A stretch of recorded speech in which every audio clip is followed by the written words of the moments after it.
School take চ্যানেলে আপনাদের সকলকে স্বাগত। শিক্ষা সংক্রান্ত, স্কুলের অফিস সংক্রান্ত বিভিন্ন কাজের টিউটোরিয়াল এবং নতুন তথ্য পেতে সাবস্ক্রাইব করুন স্কুল টেক ইউটিউব চ্যানেল। কয়েকদিন আগে বাংলার শিক্ষা SMS পোর্টালে মার্কস এন্ট্রি সংক্রান্ত ব্যাপারে আপনাদের সঙ্গে একটি ভিডিও শেয়ার করেছি। সেই ভিডিওতে আমি দেখিয়েছি কিভাবে SMS পোর্টাল থেকে এক্সেল ফাইল ডাউনলোড করে মার্কস এন্ট্রি করে মার্কস আপলোড করা যাবে। সেই ভিডিও দেখার পর আপনারা অনেকের প্রশ্ন করেছেন আগের পদ্ধতিতে মার্কস আপলোড করা যাবে কিনা। উইন্ডোজ 7-এ এক্সেল ফাইল ডাউনলোড করে মার্কস এন্ট্রি করতে অসুবিধা হচ্ছে। এই সমস্ত বিভিন্ন বিষয়, মার্কস এন্ট্রি সংক্রান্ত ব্যাপারে বিভিন্ন অসুবিধা আপনাদের সঙ্গে আজকে শেয়ার করব। প্রথমে আমরা বাংলার শিক্ষা SMS পোর্টালে লগ ইন করে নেব। এক্ষেত্রে আমি স্কুল ইউজার আইডি দিয়ে লগ ইন করব। বাংলার শিক্ষা SMS পোর্টালে লগ ইন করে গেছি। এক্ষেত্রে নির্দিষ্ট বিদ্যালয়ের ড্যাশবোর্ডে চলে এসেছি। আপনারা অনেকে প্রবলেম শেয়ার করেছেন যে এক্ষেত্রে স্টুডেন্টের সংখ্যা সঠিকভাবে আসছে না, অর্থাৎ বিদ্যালয়ে যতজন স্টুডেন্ট আছে সেই সংখ্যা SMS পোর্টালে দেখাচ্ছে না। এক্ষেত্রে বলি, বাংলার শিক্ষা পোর্টাল থেকে SMS পোর্টালে সিঙ্ক্রোনাইজেশন এখনও হয়নি। কিছু কিছু বিদ্যালয়ের ক্ষেত্রে এই সমস্যা আসছে। যদি এই ধরনের সমস্যা এসে থাকে সেক্ষেত্রে আপনারা আরও কিছুদিন অপেক্ষা করুন, তারপরে দেখবেন এই সঠিক সংখ্যা আপডেট হয়ে গেছে। অর্থাৎ বাংলার শিক্ষা পোর্টাল থেকে SMS পোর্টালে ছাত্রছাত্রীদের সংখ্যা আপডেট হয়ে যাবে। আরও সমস্যার মধ্যে একটি সমস্যা হলো, আপনারা শেয়ার করেছেন কিছু ক্ষেত্রে এক্সাম কপি অ্যালোকেশন করতে গিয়ে দেখা যাচ্ছে সব সাবজেক্ট আসছে না। এখানে ECA অপশানটিতে ক্লিক করব, তারপরে ক্লাস টিচার অপশানে ক্লিক করব। এক্ষেত্রে টিচার অ্যালোকেশন করতে গিয়ে দেখা যাচ্ছে যে ক্লাসগুলো আসছে না বা সাবজেক্ট আসছে না, এই ধরনের সমস্যা হচ্ছে। যদি এই ধরনের সমস্যা হয়ে থাকে এক্ষেত্রেও বলবো আপনারা আরও কিছুদিন অপেক্ষা করুন। SMS পোর্টাল সম্পূর্ণভাবে এখনও আপডেট হয়নি, সেই জন্য এই সমস্যা আসছে। আরও কিছুদিন অপেক্ষা করার পর দেখবেন এক্ষেত্রে আপডেট হয়ে গেছে। যদি আপডেট না হয়ে থাকে সেক্ষেত্রে এই হেল্পলাইনে কিংবা এখানে যে ইমেল অ্যাড্রেস আছে সেই ইমেল অ্যাড্রেসে ইমেল করে আপনার অসুবিধার কারণটি জানিয়ে দিন। এরপর মার্কস এন্ট্রি করতে গিয়ে অনেকে বলছেন এক্সেল ফাইল উইন্ডোজ 7-এ কাজ করছে না। এখানে ইভ্যালুয়েশন অপশানে ক্লিক করব। এখানে আমরা বলেছিলাম download Excel for bulk marks upload, এই অপশানটিতে ক্লিক করে এক্সেল ফাইল ডাউনলোড করতে হবে। এখানে ক্লিক করব। এখানে এই ফিল্টারগুলি সিলেক্ট করে নিয়ে আপনি এখানে জেনারেট এক্সেল অপশানে ক্লিক করে এই ফাইলটি ডাউনলোড করেছেন, কিন্তু উইন্ডোজ 7-এর ক্ষেত্রে কাজ করছে না। উইন্ডোজ 10 বা উইন্ডোজ 11-এর ক্ষেত্রে এটি কাজ করছে। আপনাদেরকে দেখাবো কিভাবে আপনারা উইন্ডোজ 7-এও কাজ করতে পারবেন। এখানে এই ফিল্টারগুলো সিলেক্ট করে নেব, তারপর জেনারেট এক্সেল অপশানে ক্লিক করব। সঙ্গে সঙ্গে ফাইলটি ডাউনলোড হয়ে গেছে। এই এক্সেল ফাইলটি ওপেন করব। এখানে এই ধরনের অপশান আসলে আপনারা অবশ্যই এখানে ইয়েস ক্লিক করবেন, তাহলে দেখবেন এক্সেল ফাইলটি ওপেন হয়ে যাবে। এক্ষেত্রে উইন্ডোজ 10 বা 11-এর ক্ষেত্রে এনেবল এডিটিং এই অপশানটি আসবে। এক্ষেত্রে এনেবল এডিটিং অপশানে ক্লিক করবেন। কিন্তু উইন্ডোজ 7-এর ক্ষেত্রে দেখা যাচ্ছে এখানে মার্কস এন্ট্রি করা যাচ্ছে না, সেলগুলি প্রোটেক্টেড দেখাচ্ছে। এক্ষেত্রে কি করবেন? এক্ষেত্রে আপনারা উপরে দেখবেন অনেকগুলি অপশান আছে। এখান থেকে একটি অপশান আছে রিভিউ, এই অপশানটিতে ক্লিক করবেন।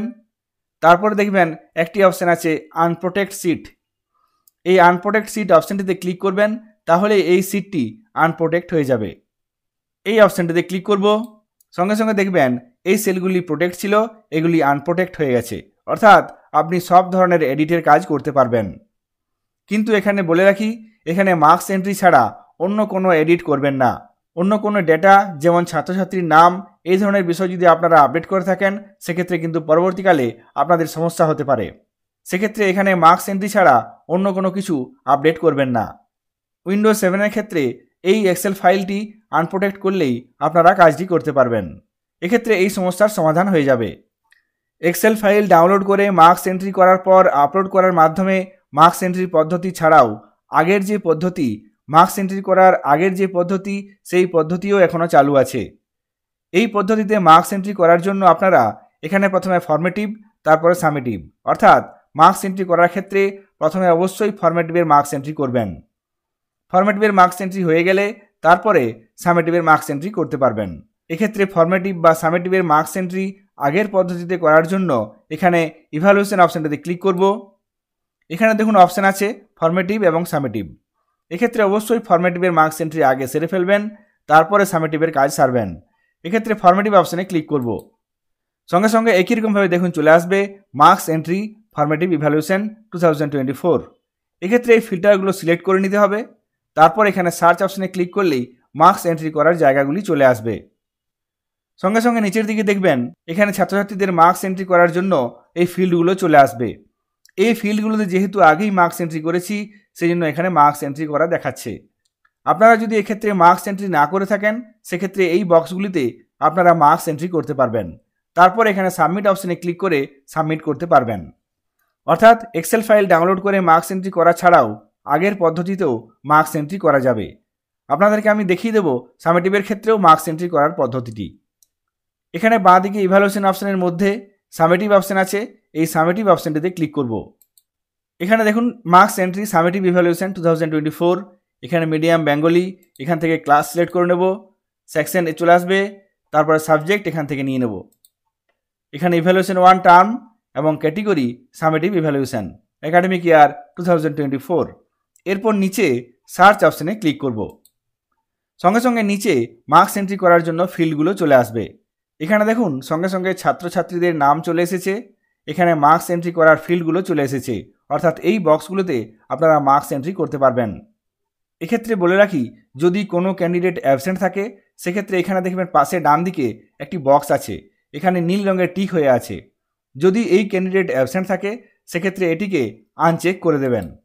এইভাবে ক্লিক করলেই আনচেক হয়ে যাবে, অর্থাৎ এই বক্সটি ফাঁকা হয়ে যাবে। এক্ষেত্রে এই ক্যান্ডিডেট অ্যাবসেন্ট বলে গণ্য হবে। এভাবে আপনারা কাজ করবেন। এখানে এই বক্সগুলোতে মার্কস এন্ট্রি করবেন, তারপর উপরে বা নিচে সাবমিট অপশানে ক্লিক করবেন, তাহলেই মার্কস এন্ট্রি হয়ে যাবে। মার্কস এন্ট্রি করার 20 থেকে 30 মিনিট পর আপনারা দেখতে পাবেন এই পোর্টালে মার্কস এন্ট্রি হয়েছে কিনা। SMS পোর্টালে মার্কস এন্ট্রি করার পর মার্কস এন্ট্রি হয়েছে কিনা দেখার জন্য এই ইভ্যালুয়েশন অপশানের মধ্যে আপনারা একটি অপশান পাবেন, যেক্ষেত্রে ফরম্যাটিভের জন্য ফরম্যাটিভ রিপোর্ট এই অপশানে ক্লিক করে ফরম্যাটিভের মার্কস এন্ট্রি দেখতে পারবেন। সামেটিভের মার্কস এন্ট্রি হয়েছে কিনা দেখার জন্য সামেটিভ রিপোর্ট এই অপশানটিতে ক্লিক করে আপনারা সামেটিভের মার্কস এন্ট্রি দেখতে পারবেন। এইভাবে আপনারা বাংলা শিক্ষা SMS পোর্টালে মার্কস এন্ট্রির কাজ করতে থাকুন। এই বছর দুটি পদ্ধতির মাধ্যমে মার্কস এন্ট্রি হচ্ছে, একটি এক্সেল ফাইল ডাউনলোড করে এবং একটি আগের যে পদ্ধতি ছিল সেই পদ্ধতির মাধ্যমেই মার্কস এন্ট্রি করা যাচ্ছে। SMS পোর্টালে মার্কস এন্ট্রি সংক্রান্ত নানা রকমের সমস্যা আপনাদের সঙ্গে শেয়ার করলাম, সেই সমস্যাগুলির সমাধানও আপনাদের সঙ্গে শেয়ার করলাম। ভিডিওটি আপনাদের কাজে আসলে অবশ্যই লাইক করবেন এবং চ্যানেলে নতুন হলে চ্যানেলটিকে সাবস্ক্রাইব করবেন। সকলে ভালো থাকবেন, সুস্থ থাকবেন। ধন্যবাদ।